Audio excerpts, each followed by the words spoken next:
दोस्तों, आज से 6 दिन पहले ही हमारी कैबिनेट कमेटी ऑन सिक्योरिटी ने 240 AL-31FP इंजन की खरीद का अप्रूवल दिया था। इन इंजनों का इस्तेमाल हम अपने सुखोई 30 MKI फाइटर जेट में करने वाले हैं। इस समय हमारी वायुसेना के पास 260 की संख्या में सुखोई 30 MKI फाइटर जेट मौजूद हैं और इन फाइटर जेट के इंजन लगातार पुराने होते जा रहे हैं। इसी बात को देखते हुए आज हमारी मिनिस्ट्री ऑफ डिफेंस ने HAL के साथ 26,000 करोड़ रुपए में 240 AL-31FP इंजन की डील को साइन किया है। इन 240 AL-31FP इंजन का प्रोडक्शन भारत के अंदर HAL द्वारा ही किया जाएगा। इन इंजन के प्रोडक्शन रेट की बात की जाए तो हर साल HAL की तरफ से 30 इंजनों को बनाया जाएगा और आने वाले 8 सालों के अंदर अंदर HAL 240 के 240 इंजनों की डिलीवरी भी कर देगा। इन इंजनों को खरीदने का फैसला भारत की तरफ से इसलिए भी लिया गया है ताकि हम अपने सुखोई 30 MKI फाइटर जेट की फ्लीट को मेंटेन रख सकें। और इस डील की सबसे खास बात यह रहने वाली है कि जो इंजन अब हमारे सुखोई 30 MKI में लगाए जाएंगे, इन इंजनों के अंदर 63% तक स्वदेशी कंपोनेंट का इस्तेमाल किया जाएगा।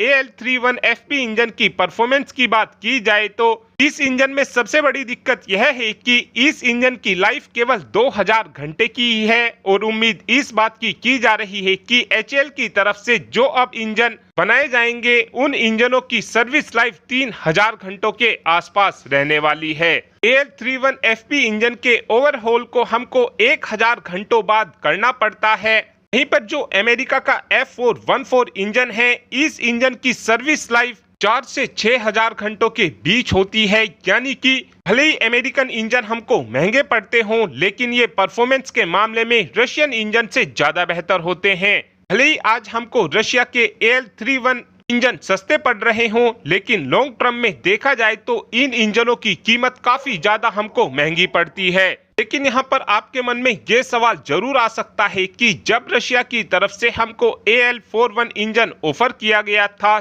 जो AL-31FP इंजन के मुकाबले थ्रस्ट को ज्यादा जनरेट कर सकता था और इस इंजन की लाइफ भी ज्यादा थी और इस इंजन का फ्यूल कंजम्पशन भी AL-31FP इंजन के अकॉर्डिंग कम था, तो हमने इस इंजन को लिया क्यों है? भारत की तरफ से AL-31FP इंजन को लेने का फैसला इसलिए लिया गया है, अगर हम रशिया से AL-41 इंजन को लेते तो हमको इन इंजनों को रशिया से ही इंपोर्ट करना पड़ता, जिस कारण हमको इन इंजनों की कीमत काफी ज्यादा महंगी पड़ती। और इस समय देखा जाए तो भारत लगातार धीरे धीरे AL-31FP इंजन के अंदर ज्यादा से ज्यादा स्वदेशी कंपोनेंट को लगाने की कोशिश कर रहा है, जिसका हमको ये फायदा हो रहा है कि एक स्टेज में जाकर हम इन इंजनों के अंदर 80% तक स्वदेशी कंपोनेंट का इस्तेमाल कर सकेंगे। और आप सभी ये बात भी जानते ही हो कि आज चाइना के इंजन का प्रोग्राम पूरा का पूरा ही रशियन इंजनों के ऊपर खड़ा हुआ है, क्योंकि शुरू में चाइना रशिया से कुछ फाइटर जेट को ले लेता था और जब इन फाइटर जेट को चाइना के अंदर असेंबल करना शुरू किया जाता था तो इन इंजनों के पार्ट्स को भी चाइना धीरे धीरे असेंबल करना शुरू कर देता था और धीरे धीरे चाइना इन इंजनों के अंदर स्वदेशी कंपोनेंट को लगाना शुरू कर देता था। और जब